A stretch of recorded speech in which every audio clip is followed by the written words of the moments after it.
주 예수 그리스도 이름으로 옆에 분들에게 사랑합니다, 축복합니다 좀 축복하겠습니다.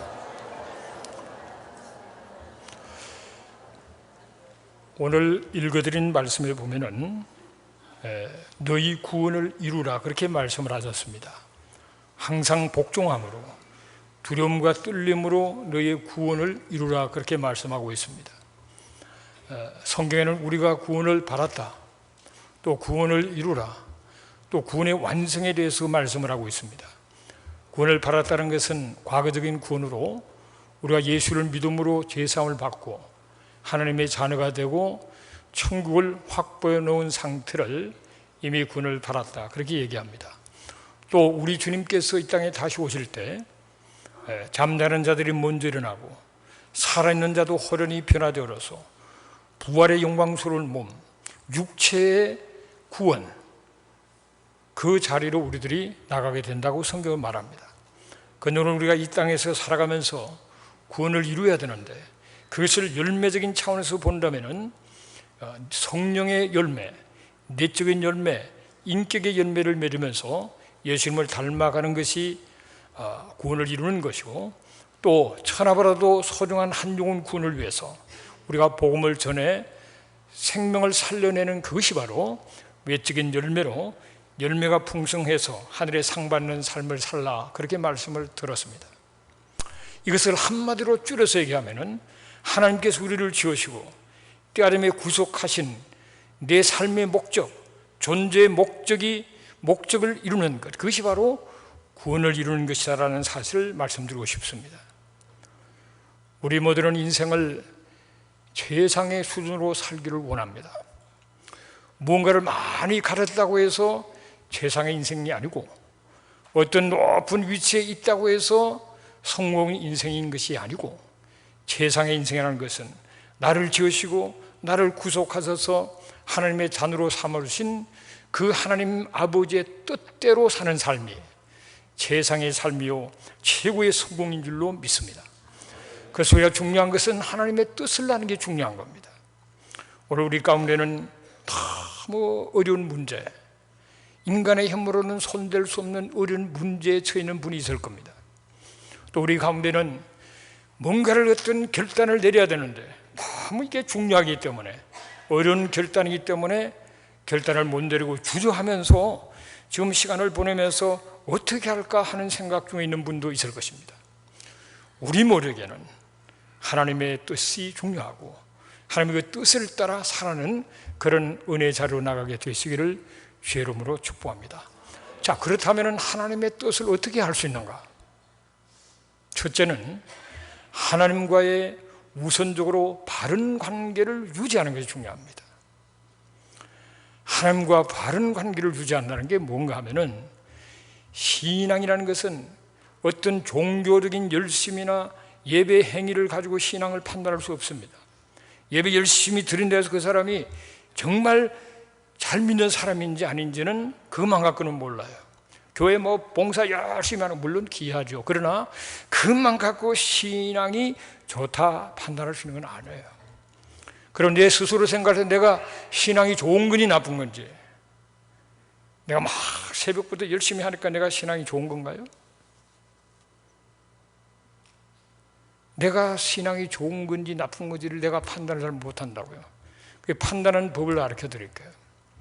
마태복음 22장 37절을 같이 읽겠습니다. 내 마음을 다하고 목숨을 다하고 뜻을 다하여 주 너의 하나님을 사랑하라. 네. 마음을 다하고 목숨을 다하고 뜻을 다하여 주 하나님을 사랑하면 신앙생활 잘하는 거예요. 그런데 성경을 읽다가 때로는 좀 이해가 안 되는 부분이 있어요. 하나님, 너희 하나님은 질투하는 하나님이시다. 아니, 하나님이 그 위대하고 거룩하신 분이 또 무슨 쪼잔하게 질투는 왜 하셔? 그런 퀘스천이죠. 왜 하나님이 시시하게 그렇게, 우리가 질투하는 건 이해가 되는데 하나님이 질투하신다. 여러분, 그거는 그만큼 하늘 우리를 사랑하신다는 표현이 그렇게 표현하는 겁니다. 하나님은 우리를 사랑하시는 그 사랑이 너무 큰 사랑이에요. 그리고 완전한 사랑이요, 온전한 사랑이요, 무한한 사랑, 끝없는 사랑을 우리에게 베푸시는 겁니다. 여러분, 사랑은 사랑을 요구하는 거예요.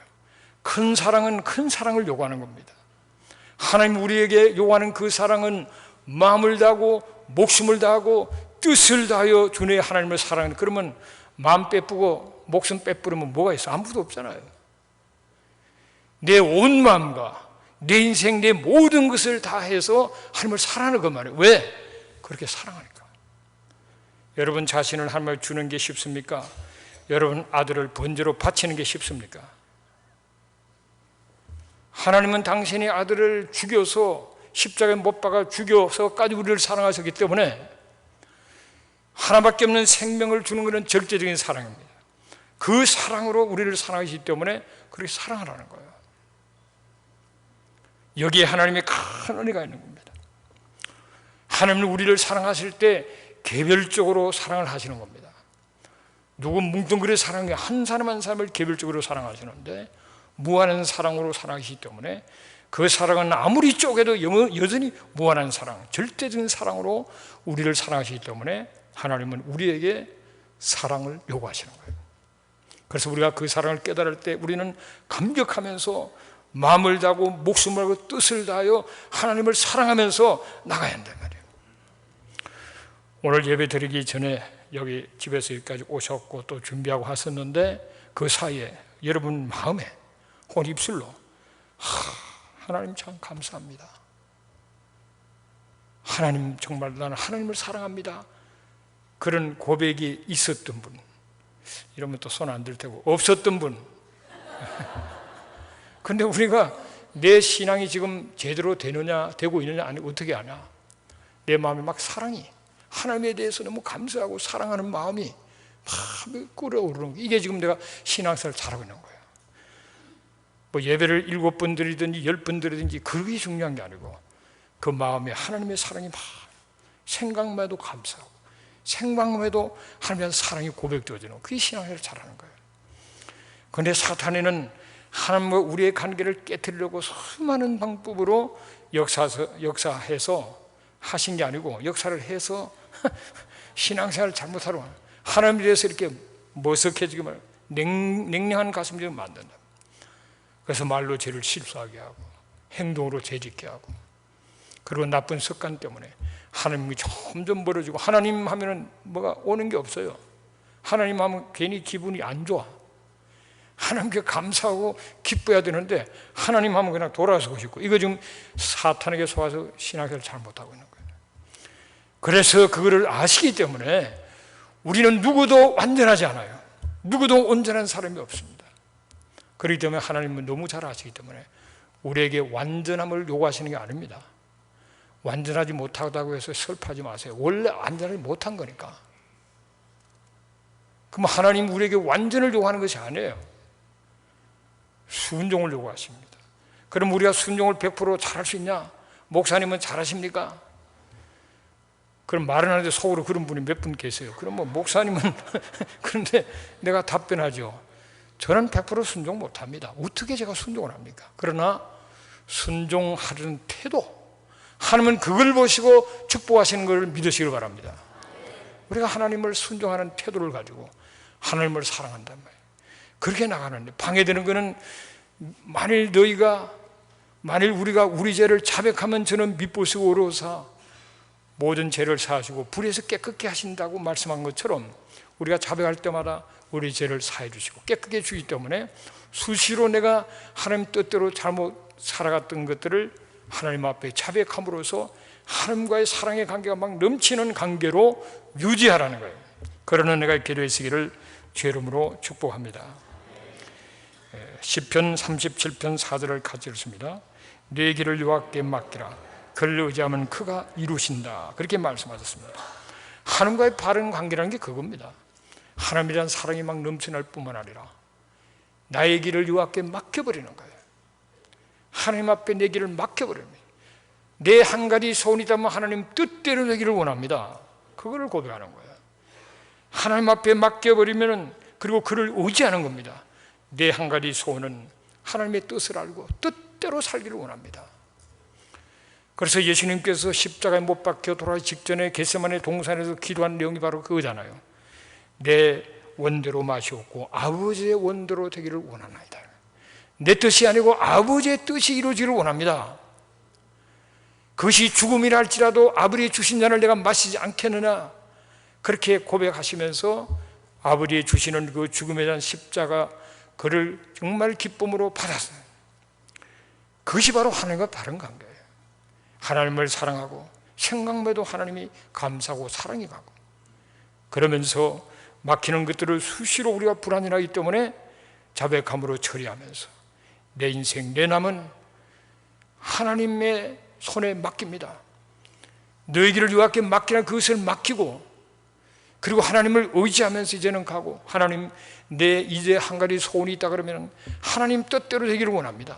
하나님의 꿈이 나의 꿈이고 하나님의 비전이 나의 비전이고 하나님 뜻대로 되기를 원하는 그 마음을 가진 그 상태, 그게 하나님과 좀 바른 관계인 거예요.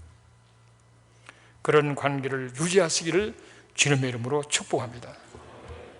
그 이제 그릇이 준비된 거예요. 그럴 가운데서 하나님은 우리의 마음속에 하나님의 기쁘신 뜻을 위하여 소원을 두고 행하도록 우리의 마음속에 하나님이 기뻐하시는 소원을 넣어주기를 좋아하세요. 시편 37편 4절을 같이 읽습니다. 또 여호와를 기뻐하라, 그가 내 마음의 소원을 내게 이루어 주시리로다.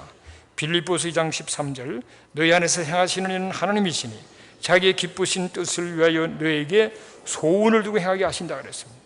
하나님을 어떻게 하나님을 기뻐할 수 있습니까? 하나님과 바른 관계 속에서 하나님을 기쁩니다. 생각해도 기쁜 거예요. 그것이 하나님의 바른 관계에 있는 증거가 우리가 하나님을 생각하면 기쁜 거라면 기쁨. 그럼 여호와를 기뻐할 때 우리 갖는 그 소원은, 하나님을 기뻐하고 하나님과 바른 관계에 있는 사람이 갖는 소원은 대부분 하나님의 뜻입니다. 여러분, 기쁘신 뜻을 위하여 너에게 소원을 두고 행하게 하신다기 때문에 대부분은 내가 하나님과 바른 관계 속에 있으면서 내 마음에 소원이 생겼어요. 그거는 하나님의 뜻일 가능성이 굉장히 많다 이거예요. 그런데 하나님을 기뻐하면서 그런 소원을 가지면 하나님이 그거를 이루어 주시는 거예요. 할렐루야. 그래서 우리가 하나님과 바른 관계를 점검한 다음에 하나님께서 내게 주시는 소원, 뜨거운 그런 하나의 마음, 그런 갈망은 굉장히 중요한 겁니다. 그런데 하나님하고 관계가 바로 되지 않고 거기에 뭐가 가려 놓여 있는데 그걸 제거하지 않고 뭔가 내 마음에 막 생기는 야망, 그 소원은 잘못된 것일 수가 있어요. 내 욕심일 수가 있습니다. 내 마음이 하나님과 바른 관계 안 되기 때문에 내 생각 그 자체가 정상이 아니고 굴절될 수가 있어요. 굽어질 수가 있단 말이에요. 그러면 하나님과 바른 관계에서 정말 내 마음 중심으로 하나님 막 사랑하고 하나님 정말 뜻대로 살고 싶고 하나님 앞에 영광을 돌리시고 그런 마음에서 한 소원이 생겨요. 내가 정말 남은 생에 하나님 나를 위해서 살겠다. 뭐 여러 가지 소원들이 생기는 그런 것이 하나님이 기뻐하신 뜻이다 이 말이에요. 자, 마가복음 11장 24절을 같이 읽습니다. 그러므로 내가 너희에게 말하노니 바라는 것이 무엇이든지 기도하고 구하는 것은 바른 줄로 믿어라. 그럼 내게 그대로 드리라. 요게 갈로 치놓고 바라는 것이, 요거는 우리 개정 개혁에는 없는 말입니다. 그래서 제가 왜 이거를 넣었나 그러면 킹 제임스 버전에는 그 말이 들어가 있어요. You desire, 네가 바라는 what things, 네가 바라는 무슨 일이든지 그것을 기도하고 구하는 것을 받은 줄로 믿으면은,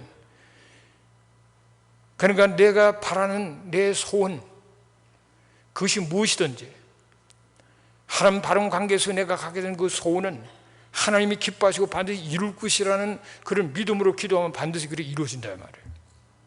그 소원을 갖는 게 중요하고 그것을 믿고 하나님이 주신 소원이니까 당연히 그분이 이룰 줄로 믿고 기도하는 것, 그것이 중요하다는 사실을 우리에게 말합니다. 그러나 내가 하나님과 바른 관계 속에 내 마음에 있는 소원이 다 하나님의 뜻이라는 보장이 있느냐? 그렇지는 않습니다. 그래서 스크린이 필요해요. 야고보서 1장 5절을 같이 읽겠습니다. 너희 중에 누구든지 지혜가 부족하거든 모든 사람에게 후히 주시고 꾸르지 아니하시는 하나님께 구하라. 그러면 주시리라 그랬습니다. 하나님께 지혜를 구해라는 겁니다. 하나님이 원하시는 뜻을 구해야 되는, 하나님께서 기뻐하신 뜻을 이룰 내게 소원을, 그것을 구해서 하나님이 주시는 기뻐하신 그런 뜻이 있는 그런 소원을 갖고 있는지를 하나님 앞에 기도해야 되고요. 또한 우리는 하나님 말씀을 통해서 스크린을 해볼 수가 있어요. 이 하나님이 주신 소원은 하나님 말씀하고 어긋난 소원을 주시지 않기 때문에 하나님의 말씀으로 스크린을 해볼 수 있는데, 야고보서 3장 17절을 같이 읽겠습니다. 오직 위로부터 난 지혜는 첫째 성결하고 다음에 화평하고 관용하고 양순하며 긍휼과 선한 열매가 가득하고 편견과 거짓이 없다 그랬습니다. 성결하고 화평하고 그리고 긍휼과 선한 열매와 평균과 거짓이 없는, 그것이 바로 하나님의 뜻이에요. 그것이 하나님이 주신 소원입니다. 그런 소원을 확인하고 그런 가운데서 기도하다 보면은 하나님이 주신 소원이 아니면 점점 약해지고 없어져 버려요. 떨어져 나가 버립니다. 그러나 내가 하나님과 바른 관계 속에서 소원을 붙들고 기도하다 보면은 하나님의 뜻이, 기쁘신 뜻을 따라 주신 소원은 점점 더 뜨거워지고 점점 더 강해지고 갈수록 이루어질 것이 믿어지고, 그러면서 그 소원이 시간이 가면은 이루어지는 역사가 있게 되는 것을 깨닫게 되시기를 주의 이름으로 축복합니다. 제가 한때 조금 긴 시간을 기도한 적이 있었어요. 그러면서 내 마음의 소원이 하나님의 나라를 위해서 내 인생을 드려야겠다, 그런 소원과 더불어서 좀 더 구체적으로 내가 유학을 가야겠다, 그리고 교회를 개척해야 되겠다, 그런 소원을 가져들었어요. 그런 소원을 가진 것을 지금 생각해보면 확인이 되는 것이, 서울 영락교회에서 내 친구들이 그에 많이 들어갔어요. 서울 영락교회 당시 최고의 큰 교회잖아요. 저도 들어오라고 몇 번 그랬는데 제가 안 들어갔습니다. 나는 앞으로 하면 개척교회를 하지 큰 교회 안 간다. 그러니까 내 마음속에 그런 소원이 있었던 거예요. 또 유학을 가겠다는 그런 소원이 있었어요. 그래서 기도를 했는데 그 사이에 많은 과정을 겪었지만은 결국은 그 소원이 다 이루어졌는데, 그거를 통해서 볼 때 우리가 하나님이 기뻐하시는 뜻을 위한 그 소원을 확인하고 붙들고 나가면은 하나님의 방법으로 하나님의 때에는 이루시는 것을 경험했어요. 근데 내가 하나님이 그런 소원을 준 것도 잘 모르고 때로는 그 소원을 잘 관리를 못해서 이루지 못한 것도 많이 있겠죠. 그러나 지난해를 생각하면 그 사실이 떠오르더라 이 말이에요. 그런데 한 걸음 더 나가서 우리가 하나님이 주시는 소원을 붙들고 기도할 때 그게 내게 그냥 강렬한 소원이 되고 의심 없는 그런 소원이 되어서 기도할 때가 되면 반드시 이루어집니다. 또 한 가지는 하나님의 음성을 듣는 거예요. 하나님의 음성. 하나님의 음성을 들을 때 그 음성을 들은 대로 믿고 순종하고 나가면은 때가 되면 놀라운 성취를 이루는 그런 자리로 나갑니다. 로마서 10장 17절을 같이 읽겠습니다. 그러므로 믿음은 들음에서 나며 들음은 그리스도의 말씀으로 말미암았다 그랬습니다. 우리가 믿음이라는 것이 그냥 생기는 게 아니라 들음으로 생긴다. 그 듣는 뭘 듣는 거냐? 하나님의 말씀을 들을 때 믿음도 생기게 되고 그 믿음을 통해서 놀라운 역사가 일어나게 되는데, 하나님의 그 말씀이라는 것도 두 가지가 있습니다. 하나는 로고스라는 히랍어로 표현하는 단어가 있고, 하나는 레마라고, 번역은 똑같이 말씀이에요. 말씀인데 로고스가 있고 레마가 있어요. 로고스는 모두에게 다 주어진 일반적인 그런 성경에 써여져 있는 그 말씀이 로고스예요.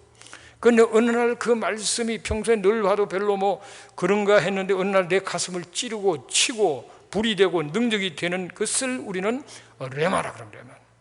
내게 개인적으로 임하고 역사하는 그 말씀 레마, 이 레마가 중요한 거예요. 저는 제가 옛날부터 죄인인 줄을 알았습니다. 몰란 게 아니었습니다. 나는 참 죄인이다 늘 알았어요. 그리고 예수가 날 위해 십자가에 못 박혀 죽었다는 사실도 많이 들었어요. 그런데 내가 죄인인 것을 알고 예수라는 분이 나를 위해서 죽고 다시 살아났다는 얘기를 들었을 때 그를 내가 그런 응태가 되냐 거부하지 않았어요. 그저 아는 거라면 아는 건데. 근데 그냥 아는 것이 나를 살리지 못했습니다. 그냥 서여져 있는 그 로고스가 나를 못 살려요. 그런데 그 말씀이 어느 날 내 심령 속에 놀랍게 역사하는 그 말씀에 성령이 역사하셔서 로고스가 레마로 임할 때 내가 바뀌어버렸단 말이죠. 다른 말씀이에요. 그런데 성령이 역사할 때 그 말씀이 너는 죄인이다. 너는 너무나도 더럽고 추악하고 위선적인 악한 너는 죄인이고 너는 벼락을 맞아 죽어도 100분을 더 죽어도 마땅한 죄인이라는 사실이 깨달아졌어요. 성령의 역사입니다. 너는 죄인이다. 그 사실이 레마로 내한테 보여. 남이 상관없어. 지금 하나님 모든 인생은 다 죄인이라고 했지만 그 딴 사람 사이 내가 죄인이라는 사실을, 그렇습니다. 내가 죄인입니다. 그를 깨닫게 하는 로고스가 레마로 내 심령 속에 임한 적이 있다. 그런 가운데서 결국은 예수가 죽었다는 그 사실이 나 때문에 죽었다는 사실이 깨달았어요. 그것이 레마로 임하면서 나를 위해서 죽으셨다는 사실을 깨닫게 되고, 한 걸음 더 내가 예수를 죽였다는 사실이 깨달아졌어요. 왜 주님 죽었습니까? 내 죄 때문에. 결국은 내가 살기 위해서 결국은 보면 예수를 내가 죽인 거예요. 그런데 하나님이 그를 살리심으로 말미암아 내 대신 죽고 살아나심으로 내가 그걸 믿음 구원을 받게 되다니, 일순간에 그 말씀이 레마로 내게 주신 말씀, 내게 임한 말씀, 내게 역사하는 말씀으로 주어짐으로써 제가 회개하고 구원을 받게 된 거예요. 이게 말씀의 능력이에요. 그때부터 감격하고 뛰고 너무너무 좋아서 죽겠는 거예요. 그 감격을 지금도 그때 감격을 잃을 수가 없고, 전까지 뭐 죄도 짓고 넘어지기도 하고 했지만은 그러나 한 번도 내 구원을 의심해 본 적이 없습니다. 일반적으로 서진 객관적인 일반적인 그 말씀이 내게 임한 레마로 나를 붙들고 나를 살린 그 이후에 한 번도 의심해 보지 않는 그런 가운데 나갈 수가 있었어요. 하나님은 우리를 구원시킬 때만 로고스를 레마로 만든 것이 아니라 일상적인 삶 속에서도 어느 날 어떤 말씀이, 평소에는 그 말씀을 알아도 그 말씀의 의미와 내 삶 속에 어떤 역사를 하는지 잘 몰랐는데 어느 날 그 말씀이 불같은 말씀이 되고 내 가슴을 치고 나를 터치하고, 그래서 그 말씀에 사로잡혀서 놀라운 길로 인도하시는 역사가 오늘날도 끊임없이 일어나고 있다. 그래서 레마를 들어야 합니다. 레마, 내게 주시는 말씀을 들어야 돼요. 그러기 위해서는 하나님 말씀을 가까이 하고 읽고 묵상해야 되고, 그리고 기도하는 가운데 우리는 레마를 들었습니다. 로고스 말씀이 레마로 된 데 있어서 그 성령의 역사가 있어요. 성령께서 역사하셔서, 성령은 생각나게 하시고 진리 가운데로 인도하시고 장래일도 알게 하시는 게 성령의 역사입니다. 이 성령의 역사심이 하나님의 말씀을 읽는 순간에 내게 적용이 되고 깨달을 뿐만 아니라 내 앞길도 그 깨우쳐 주시고 손을 갖게 하시고 인도하시는 가운데 내 삶 속에 놀라운 역사를 베푸시는 것이 바로 성령의 역사, 말씀의 역사, 로고스가 레마가 되는 역사라는 것을 깨닫게 되시기를 주로 축복합니다. 저가 채찍에 맞음으로 너희가 남을 얻었다. 우리가 다 아는 말이에요. 예수님이 채찍에 피를 흘림으로 우리의 질병을 감당하시고 우리를 낫게 하셨다. 다 알고 있습니다. 그러나 그것이 알고 있는 거와 내게 주시는 레마로 임한 걸 다른 거예요. 어떤 사람은 그 말씀과도 그냥 누워있던 자리에 일어납니다. 레마로 임했기 때문에. 제가 넉막림에 걸려서 한쪽 배에 완전히 하얗게 물이 차서 숨을 헐떡거릴 때 평소에 그 말 다 암송하는 말이에요. 베드로전서 2장 24절 하반절 말씀 암송하는 말씀이에요. 그런데 여전히 숨이 차고 그렇게 막 힘들어하는 도중인데 한밤중에 베드로전서 2장 24절이 레마로 내 심령에 임했어요. 아멘. 하나님, 나는 나았습니다. 하나님의 말씀이 나았다고 하셨으니 나는 나았습니다. 그러고 나았어요. 그 다음날 그 기도원에서 그랬는데 낮에 예배 드리고 새벽에 드리고 뭐 저녁에 드리잖아. 예배 시간에 내가 나았기 때문에 톡송을 하겠다 그러니까 다들 아니 얼굴 보니까 하나도 나은 것도 없는데 얼굴 파리해가지고 숨도 개우시는 것 같은데 나았다 그러니까. 그러나 나는 믿음을 나은 거야. 그래서 찬양을 부르는데 너무 숨차게 불렀어요. 그러나 나는 나은 거예요. 이 말씀이 내 말로 임했기 때문에 나는 나은 거예요. 그게 내 믿음이에요. 여러분 믿음을 가지라고 가지시나요? 그냥 그렇게 믿어지는 거예요. 그래서 내가 나왔기 때문에 저 산꼭대기, 제가 한때 금식하다가 십자가를 메고 올라갔다 놓은 데가 있어요. 그때마다 좀 객기를 부릴 때이기 때문에 그냥 십자가를 갖다 꼽아놓고 그 밑에서 보면 참 보이는 겁니다. 내가 나왔기 때문에 나는 올라갈 수 있다. 내가 올라감으로 증명하겠다 해서 기도원 식구들이 밥 먹는 시간에 피해서, 안 그러면 잡고 만류할 것 같아서 밤새 피해가지고 결국은 꼭대기까지 올라갔어요. 나간 거예요. 김인식 전도사가 늑막염 걸렸다 이래서 우리 기도하는 멤버들이, 한국 전역에 있는 멤버들에게 연락이 쫙 갔어요. 큰일 났구나, 이 기도하고 막 했는데 어느 날 또 나았다고 또 연락이 쫙 갔어요. 도대체 어떻게 된 거냐? 나았어요. 그 나중엔 물이 다 빠져버렸어요.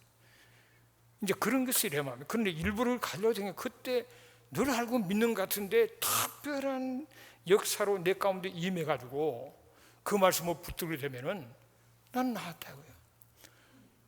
10년은 어떤 믿음이 생기냐면은, 난 그런 걸 몇 번 체험했는데 병원에 검사하면 안 나왔어요. 근데 나는 나왔어요. 어느 게 더 정확해요?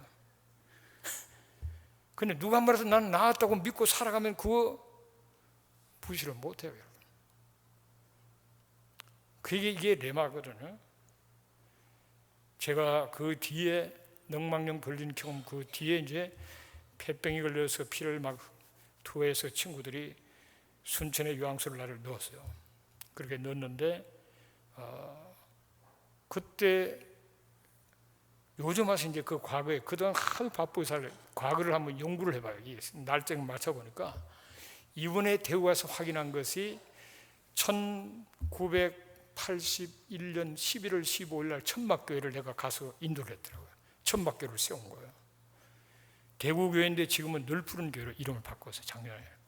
그럼 못 찾아 결국 찾았어요. 가보니까 그 역사에 이렇게 교회 연역에 딱 나와 있더라. 그러니까 내가 분명히 1981년 11월 15일에 대구에 천막교회 있었다는 건 그는 증명이 된 거예요. 근데 제가 과거에 제 일기장을 이렇게 뭐 한번 체크를 해보니까 1981년 8월 말에 제가 순천에 있는 요양소로 간 것이 기록이 되어 있어요. 그러니까 불과 2달 반 만에 요양소 들어서 나온 거예요. 한 3년 이상 치료해야 된다는데 그냥 2달 반 만에 미스맥으로 나온 거예요.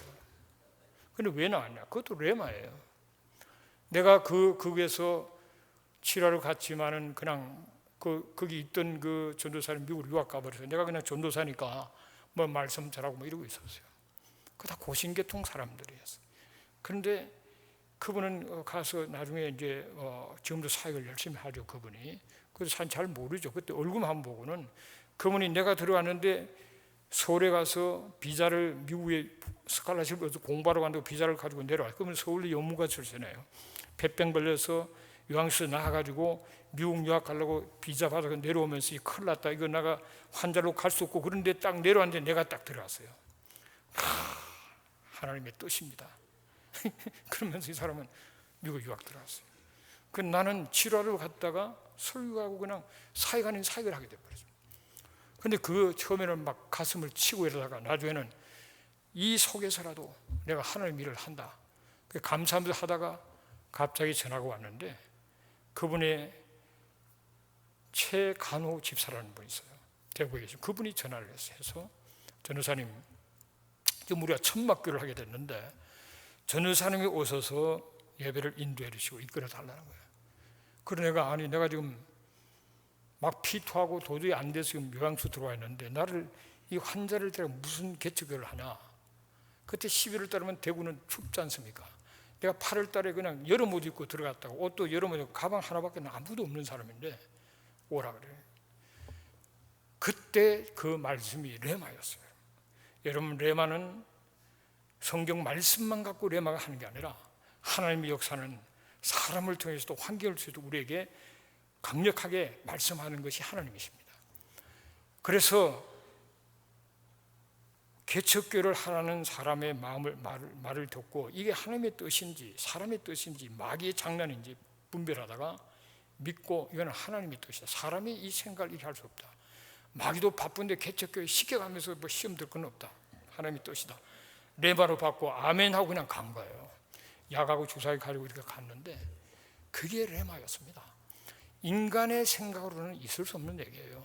환자가 뭘 어떻게 계절합니까? 그러나 내 마음 중심은 적어도 하나님의 뜻이라면 살고 하나님의 뜻이라면 죽는다는 그게 결정이 되어 있었기 때문에 갈 수 있었어요. 그러니까 그때 하나님이 내 중심을 인정하신 것 같아요. 가서 병들어 죽든지 어쨌든 간에 하나님 뜻이라면 간다는 그 중심을 나갔기 때문에 나가라 말자 교회를 세우고 했지만 얼마 안 가서 하나님의 보낸 사람을 만났어요. 젊은 장로님을 만나고 결국은 그 아예 유학을 포기하고 있었죠. 폐병 걸린 사람이 무슨 유학을 가겠어요. 그리고 신혼여행가 걸려 있는데 뭘 가겠어요. 그 아예 포기하고 일단 이 사역을 하다가 병 고침을 받으면 그때부터 준비해야 된다고 생각했는데 하나님께서 역사하니까 병 걸린 채로 낫지도 않고 길이 열려 미국으로 들어와서 그러니까 1981년 11월 15일 날 개척 천막교회를 하고 1882년 1월 말에 미국으로 들어와요. 그러니까 그야말로 며칠 한 거예요. 개척교회를 보니까 그 기록이 그렇게 돼 있어요. 그렇게 들어왔는데 들어오자마자 그 봄에 폐병 고침 받고 그 여름에 목산소 받고 그 다음에 이어서 영주권도 받고 1년 사이에 모든 문제 해결돼서 미국으로 들어오니 딱 1년 만에 한국에 나갔습니다. 가서 집회인들을 했어요. 다들 그냥 얼굴이 형편없으니 1년 만에 얼굴이 환해요. 물론 지금보다 훨씬 환했죠. 환해서 그렇게 갔다. 근데 지금 분석해 볼 때 그게 레마였구나. 그게 하나님의 역사였구나. 그때 인간적으로 이러면 죽고 그 함께 있었던 선교사 미분의 만나면 그분은 그랬거든요. 이제 가면 죽습니다. 가지 말라고 울고 막 말렸단 말이에요. 근데 그때 하나님의 엄선을 알고 갔기 때문에 지금 이렇게 같이 있는 거예요, 여러분하고. 그때 인간적으로 계산하면 조용히 안 맞다. 이거 사탄의 장난이라고 끝났으면 그냥 아마 지금도 순천에 있을지 모르죠. 그게 하나님이 역사가 그런 거예요. 여러분 어거스틴이 많이 똑똑한 사람 아니에요. 많이 갈등하고 번민하고 그러면서 물론 어머니 기도가 많았지만 굉장히 갈등하고 있을 때 어느 날 이렇게 고민하면서 길을 가는데 아이들이 모여서 놀면서 막 노래를 하는데 책을 들으라 책을 가서 책을 읽으라는 소리가 자꾸 들리는 거예요. 이상해서 집에 책을 딱 잡고 탁 열어보니까 성경 로마서 13장 12절 이하 말씀 눈에 확 들어온 거잖아요. 그게 레마인 거예요. 밤이 깊고 낮이 가까웠으니 어둠에를 벗고 빛의 갑옷을 입자. 오직 그리스도를 옷 입고 정욕을 위하여 육신일을 도마지 말라. 정욕적이고 방탕하고 육신적으로 그러면서 진리를 사고 갈등하는 그가 그 말씀에 완전히 깨어져가지고 그것이 레마로 임해서 그때 회심하고 구원을 받아서 기독교 역사에 정말 가장 중요한 일꾼 중에 하나로 쓰임받는 그런 자로 나갈 수 있잖아요. 이게 하나님의 역사입니다. 여러분 우리가 LA 통곡기도가 10월 4일 날 있게 되는데 지금 11년 전에 근데 그 가운데서 약 10년 전에 하나님께서 그런 레마를 주셨어요. 잠언 30장 8절 말씀으로 레마를 주셔서 너는 말 못하는 자 그리고 고독한 자의 송사를 위하여 입을 열라는 말씀이 있어요. 그거를 다른 번역을 보면 그래요. 말할 수 없는 자 고통을 받아도 말을 할 수가 없어요. 말을 하면은 그냥 맞아 죽고 잡혀가기 때문에 말을 못해요. 그리고 수많은 이 고독한 자라는 것을 다른 분이 고통받는 자예요. 고통을 받고 있는데 말을 못해요. 이 고통받는 자의 송사를 위하여 입을 열라 그랬는데 다른 분에 보면은 그들의 권리를 위하여 입을 열지니라 그렇게 되어 있어요. 말할 수 없는 자, 자기를 보호할 수 없는 자, 수많은 고통 속에 맞아 죽고 굶어 죽고 성노예로 팔려가고 지도섬에 죽고 감옥에 갇히고 숨어서 눈물로 기도하고 그 사람들을 위하여 입을 열라 이 말이에요. 그런 말씀 때문에 가슴이 뜨거워서 그동안에 LA 통곡 기도를 해서 한국 저 퍼져나가서 지금 가운데 많은 역사가 있었죠. 첫해하는 그 도중에 그냥 끝나기도 전에 인권법안이 통과되고 그 다음에 미국 전역 캐나다 그 다음에 한국으로 해서 지금까지 계속 연결돼 나가면서 때로는 답답이 있어도 그 가만히 하나님이 놀랍게 역사해요. 지금 북한의 그 움직임도 점점 이제 옛날하고는 많이 바뀌어 나가고 있고 중국도 바뀌고 많이 바뀌어 나가고 있잖아요. 그러면서 깨닫는 게 뭐냐? 하나님의 역사를 주관하시는 분입니다. 우리 한국이 통일된다 그럴 때 어떤 정치적인 어떤 지혜로 통일되는 게 아닙니다. 물론 통일된 다음에는 새로운 나라의 틀도 필요하고 어떤 정치 조직도 필요하고 하지만은 정치를 잘해서 외교를 잘해서 통일되는 게 아니란 말이에요. 그러나 수년간 무슨 육자회담, 사자회담 뭐 별것을 다 해봐도 통일하고는 더 그야말로 요원한 결과밖에 나지를 않아서 우리가 낙심하고 있지 않습니까? 왜냐하면 그 사람들은 통일을 원치 않습니다, 여러분. 그 사람들은 안전을 원하지만은 통일은 원치 않아요. 누가 그러면 통일을 시켜줬습니까? 그것은 전능하신 역사를 주관하시는 하나님만이 할 수 있는 일이라는 것을 깨달으셔야 됩니다. 그럼 하나님은 누구를 통해서 그 일을 하십니까? 우리의 눈물의 간구와 사이고 사여서 기도의 분량이 쳐들 때 하나님의 역사하시면 한순간에도 통일이 이루어지는 자리로 나가게 되는 줄로 믿습니다. 그래서 우리가 북한의 해방과 자유를 위해서 통일을 위해서 눈물로 기도하지 않으면 그건 죄입니다. 죄. 그건 악한 일입니다. 비겁한 일입니다. 비겁한 자여 그대 이름은 방관자라고 말해요. 이 방관하는 사람 어떻게 되겠지 누가 하겠지 그러면 안 된다고요. 우리가 합심해서 눈물로 기도해서 북한의 지혜 성도들의 눈물의 기도에다가 우리의 기도를 합쳐서 하늘의 보좌를 움직이고 역사를 주관하시는 하나님의 역사하심이 우리 가운데 임함으로 말미암아 북한이 해방되고 남북이 통일되고 하나님을 잘 섬기는 정말 민주 자유 선진 통일 선교한국을 이루는 그 자리로 나가야 될 줄로 믿습니다. 하나님은 이런 일을 위해서 오묘하게 역사를 하고 있었죠.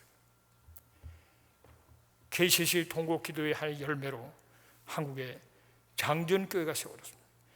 장전교회 있는 그 자리가 이름을 공산당들이 만수대로 바꾸고 김일성, 김정일의 우상이 세는 그 장소에 그 장전교회가 이제 가야 돼요. 그리고 통일의 지도자를 키우기 위해서 장전학교, 탈북민 청소년을 위해 장전학교를 하게 하는 거예요. 가만 처음에는 뭐 그냥 예수 좋은 일이죠 뭐 했는데 보니까 이 하나님의 역사하고 섭리고 하나님 우리에게 주신 축복이구나 그런 생각을 하게 돼요. 그를 위해서 우리는 기도하면서 나가야 될 뿐만 아니라 우리가 개인적으로라도 우리는 하나님의 레마를 붙들어야 돼요. 하나님 앞에 기도하시고 읽혀진 말씀이 내게 레마로 성령의 감동 속에 강력한 말씀이 능력이 되고 불이 되고 방망이 되는 내 속에 역사하셔서 그 말씀 그 하나님의 뜻을 붙들고 기도하는 가운데 때가 되면 하나님께서 이루시는 역사가 있다는 것을 기억하시기를 주의 이름으로 축복합니다. 믿음으로 행하십시오. 디모데후서 1장 7절을 같이 읽습니다. 하나님이 우리에게 주신 것은 두려워하는 마음이 아니요 오직 능력과 사랑과 질자는 마음이라. 저도 지난 세월을 돌이켜보면 하나님이 역사했구나 하는 생각도 있지만 그때 내가 너무 서둘렀구나. 왜 좀 느긋하게 믿음으로 그 기다리는 때를 더 준비하면서 나갔으면 더 놀라운 역사가 있을 텐데 하는 걸 깨닫게 되는 거예요. 왜냐하면 우리가 하나님이 바른 관계에서 강력한 소원을 주신 것이 하나님의 뜻이고요. 그런 말씀으로 분별해서 붙들고 나가야 되고 또는 하나님께서 레마로 강력한 말씀을 주실 때 그 하나님의 뜻이 이루어질 것을 믿었어야 하는 거예요. 믿고 기도해야 된다는 거예요. 그런데 그 때를 내가 정해서 조급하면 안 되는 거예요. 반드시 이루어질 걸로 믿고 그 이루어지는 그 시간 성령께서 이제는 발을 떼라 움직일 그때까지 나는 그것이 이루어질 것을 바라보고 준비하면서 기다리는 그게 바로 믿음이다. 여러분 어른 사람은 기도 쭉 막 하냐고 은혜 받고 내려오는데 갑자기 이 바람이 폭풍이 쏟아져서 이 내가 완전히 물이 꽉 차가지고 못 건널 그런 입장이 됐잖아요. 그때 딱 베드로가 물 위로 걷던 것이 탁 떠올랐어요. 그래서 믿습니다 하고 걸어가다가 다 빠져 죽었잖아요. 그거는 베드로에게 주신 레마예요. 베드로에게. 그때 주님이 베드로야 물 위를 걸어라 했을 때 주어진 거지 베드로가 예수님도 혼자 전에 그 말씀해가지고 걸었다 걸어지는 게 아니에요. 레마로 임해야 된단 말이죠. 그래서 우리가 성령께서 때가 되면 감동을 주세요. 이제는 우리가 물 위를 걸으면 배에서 내려야 돼요.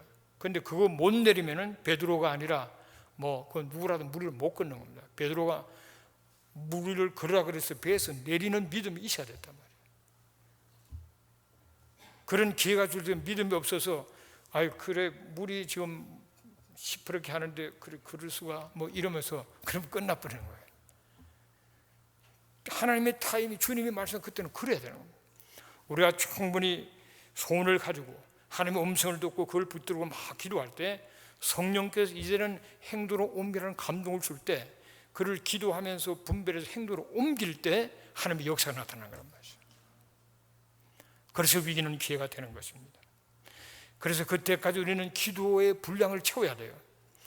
그러면서 성령의 감동을 소멸하고 순종하면서 나갈 때 놀라운 하나님의 역사를 체험하는 그런 자리로 나가게 됩니다.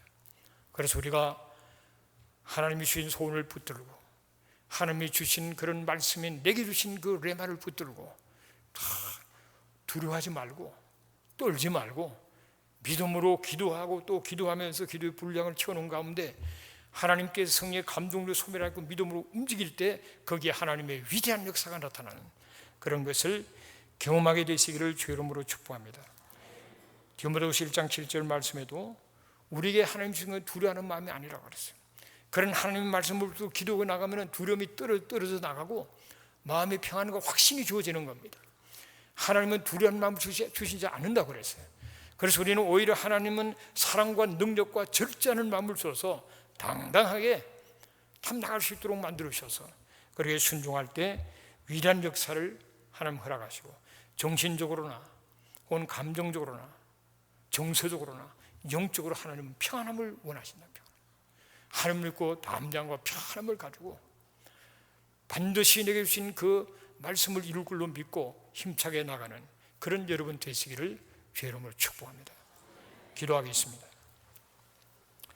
고마우신 아버지 하나님, 오늘 참으로 귀한 말씀 허락해 주시니 감사합니다.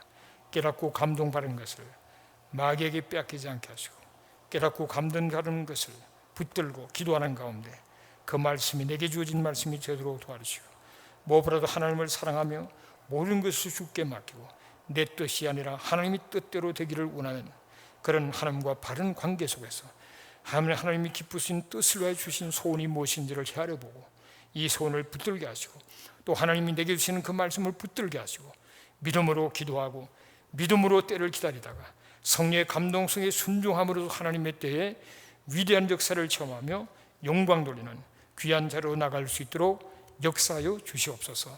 예수님의 이름으로 기도합니다. 아멘.